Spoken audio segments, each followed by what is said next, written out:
हे भोले बाबा, आपके इस वीडियो को जो भी लाइक और चैनल को सब्सक्राइब करें, उसके जीवन में कभी दुख दर्द मत आने देना। दोस्तों, भगवान भोलेनाथ जी के शिवलिंग पर चढ़े हुए बेलपत्र को खाने से क्या होता है दोस्तों? अगर आपके जीवन में किसी भी प्रकार की कोई समस्या चल रही है, पैसे की कमी है, नौकरी नहीं लग पा रही है, बीमारियों से परेशान है, तो किसी भी प्रकार की कोई भी समस्या है, आज की इस वीडियो में आपकी सभी समस्याओं का निवारण होगा। दोस्तों, वीडियो आगे शुरू करें। सबसे पहले भगवान भोलेनाथ और कमेंट बॉक्स में जय भगवान भोलेनाथ अवश्य लिख दें, जिससे कि भगवान भोलेनाथ जी का आशीर्वाद आपको सीधे प्राप्त हो सके। तो दोस्तों, आखिर क्या होता है? आपने सुना होगा कि जो शिवलिंग होती है, उस पर जो बेल पत्र चढ़ाया जाता है, उसके खाने से क्या फायदे होते हैं। कई बार आपने सुना होगा, लेकिन आज आपको वास्तविक बातें पता चलेंगी, जो कि आपको कहीं भी नहीं पता चलने वाली। आप लाखों करोड़ों रुपए खर्च कर देंगे, आपको यह जानकारी नहीं पता चल पाएंगी। तो वास्तव में जब आप शिवलिंग पर बेलपत्र को चढ़ाते हैं, तो वह बेलपत्र कोई साधारण बेलपत्र नहीं रह जाता, बल्कि वह साक्षात भगवान भोलेनाथ का प्रसाद बन जाता है। तो दोस्तों, यह वीडियो अपने फायदे के लिए ध्यान से सुनना और ध्यान से देखना। आपको बता दूं कि हमारे धर्मशास्त्र में कहा गया है कि शिवलिंग पर चढ़ा बेलपत्र 6 महीने तक बासी नहीं माना जाता।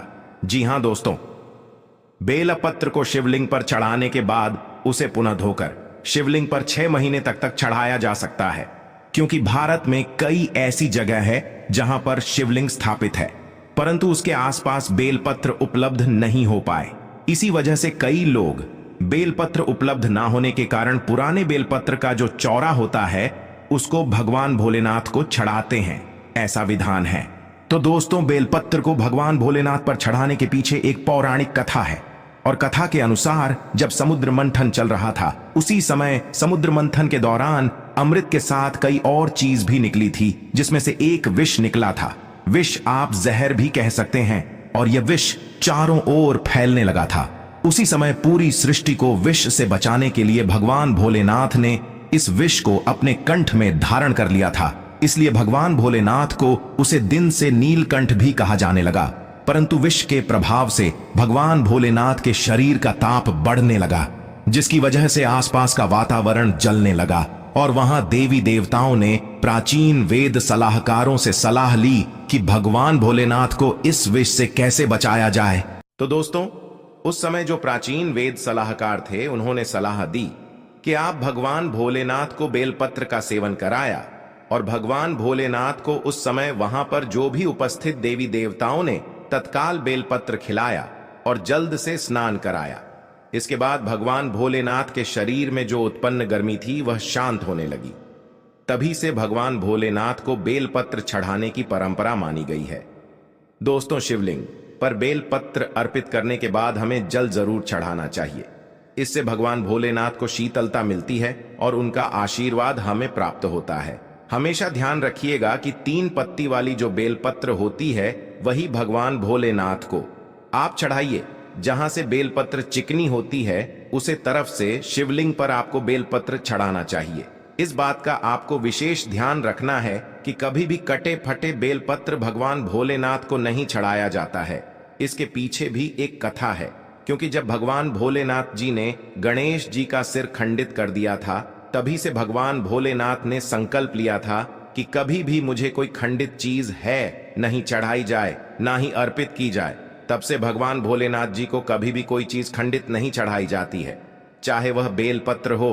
दोस्तों, आप वीडियो को लाइक कर दीजिए, और वाकई में भगवान भोलेनाथ की कृपा पाना चाहते हैं तो यह वीडियो शेयर भी जरूर कीजिए। तो दोस्तों, शिवलिंग पर अगर आप प्रतिदिन बेलपत्र चढ़िए, तो सभी प्रकार की समस्याएं आपकी दूर हो जाएंगी। भगवान भोलेनाथ जी के भक्तों को कभी भी पैसे की समस्या नहीं रहती है। जो बेलपत्र को तिजोरी में रखते हैं, उनके तिजोरी में बरकत आती है, पैसे की समस्या खत्म हो जाती है। दोस्तों, आप इस वीडियो को ध्यान से देखते रहिएगा, क्योंकि बेलपत्र से जुड़ी संपूर्ण जानकारी आपको यहां पर प्राप्त होगी। साथ में यह जानकारी हमारे सभी हिंदू भाइयों बहनों को जानना अत्यंत आवश्यक है। दोस्तों, इस प्रकार की जानकारी बहुत ही अनमोल होती है। बाद में चलकर यह जानकारी हमारे लिए काफी फायदेमंद साबित होती है। तो आइए जानते हैं बेलपत्र संबंधित कुछ विशेष जानकारी। दोस्तों, हम आपको बता दें कि प्राचीन पुराणों में बताया गया है कि कुछ विशेष समय होता है जिनमें बेलपत्र को कभी भी नहीं तोड़ना चाहिए। जी हां दोस्तों, कुछ विशेष तिथि जिन बेलपत्र को आपको कभी भी नहीं तोड़ना चाहिए, जैसे कि हमारे धर्मशास्त्र में रहते हैं। बेलपत्र को हमेशा चतुर्थी, अष्टमी, नवमी, दशमी, अमावस्या और पूर्णिमा और संक्रांति के तिथि में आपको कभी भी नहीं तोड़ना चाहिए। साथ में सोमवार के दिन बेलपत्र को कभी भी नहीं तोड़ना चाहिए, क्योंकि विशेषकर बेल के पेड़ पर भगवान भोलेनाथ सोमवार के दिन वास करते हैं। क्योंकि बेलपत्र के संपूर्ण हिस्से में भगवान भोलेनाथ का वास माना जाता है। बेल पेड़ के मध्य भाग में भगवान विष्णु जी का भी वास माना जाता है। और दोस्तों, मैं आपको बता दूं कि जो बेलपत्र के जो बेल होता है, इसकी पत्तियों में शक्ति मानी जाती है, अर्थात सभी हमारे देवी देवताओं का जो शक्ति होता है उसके अंदर समाहित होती है। इसलिए आपको कभी भी सोमवार के दिन बेलपत्र नहीं तोड़ना चाहिए दोस्तों। इसके अलावा प्रतिदिन दोपहर 12 बजे के बाद भी आपको बेलपत्र कभी नहीं तोड़ना चाहिए।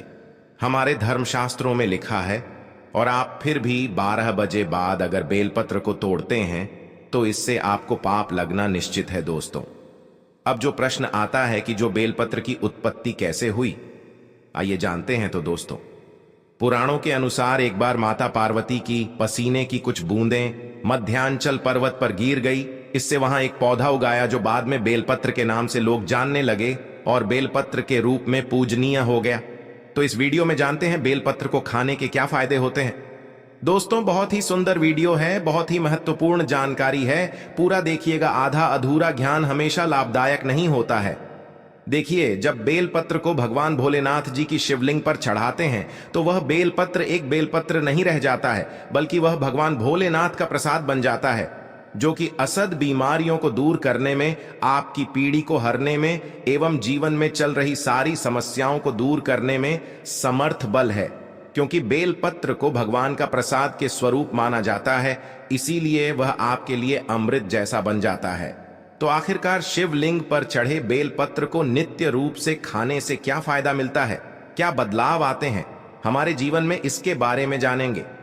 लेकिन दोस्तों, शिवजी पर चढ़ा बेलपत्र को खाने से शरीर के सभी प्रकार के रोग दोष दूर हो जाते हैं। शरीर में जितने भी रोग होते हैं, अगर आप बेलपत्र नृत्य रूप से कहते हैं तो आप लोगों से बचते हैं।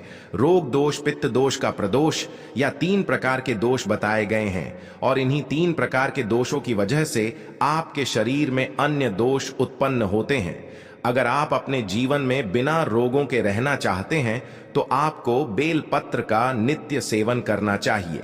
दोस्तों, आपने देखा होगा कि हमारे जीवन में कई लोग होते हैं जो मीट, मछली, मुर्गा जैसे तामसिक भोजन कर लेते हैं, शराब पीते हैं, चैनी, खैनी, गुटखा, तंबाकू, यह सब चीज जो होती है उसका ग्रहण करते हैं। परंतु एक समय के बाद उन्हें लगता है कि जो वह खा पी रहे थे वह गलत चीज है, परंतु आप वह जो पाप कर चुके हैं उसको कैसे खत्म करें। तो दोस्तों, मैं आपको बताना चाहूंगा, नित्य कम से कम ज्यादा नहीं तो 1 महीने में 10 से 15 बार अगर आप भोलेनाथ भगवान शिव शंकर पर चढ़ा हुआ बेलपत्र का प्रसाद धारण करेंगे तो जो तामसिक गुण होते हैं वह पूर्णतः आपके शरीर से खत्म हो जाएंगे। आपने कभी भी मीट, मछली इस प्रकार का कुछ भी सेवन किया है, आपने शराब पिया है, आप इस पाप से मुक्ति पाना चाहते हैं तो आपको नित्य बेलपत्र का सेवन करना अत्यंत आवश्यक है। इसके सेवन से आपके शरीर शुद्ध होता है। आप अपने अशुद्ध शरीर को पूर्ण रूप से स्वस्थ बनाने के लिए पूर्ण संपन्न पाए जाते हैं। आपको भगवान भोलेनाथ के इस प्रसाद को ग्रहण करना अत्यंत आवश्यक है। आज ही से शुरू कर दीजिए। नित्य 5 बेलपत्र शाम में खाई है। अगर नित्य कहते हैं तो यह आपके शरीर में तमस गुण को समाप्त कर देगा। किसी भी प्रकार की बीमारियां हैं पूर्णतः समाप्त कर देगा। बेलपत्र खाने से आपका भाग्य भी बदलने लगेगा, आपका भाग्य बलवान हो जाएगा। दोस्तों, कैसे भी आपका दुर्भाग्य हो, जिस समय से आप बेलपत्र खाना शुरू कर देंगे आपका दुर्भाग्य सौभाग्य में बदल जाते हैं। आपकी किस्मत, आपकी तकदीर फिर आपके अनुरूप चलने लगती है। इसके बाद आयुर्वेद में भी कहा जाता है कि बेलपत्र को खाने से आपका जो रक्त होता है, खून होता है, अगर खून संबंधित, रक्त संबंधित कोई बीमारी है, नित्य 5 बेलपत्र खाए। 5 बेलपत्र खाने के बाद आपके शरीर में जो खून में किसी भी प्रकार की गंदगी है वह धीमे धीमे खत्म होने लगेगी। आपका शरीर बहुत ही स्वच्छ हो जाएगा।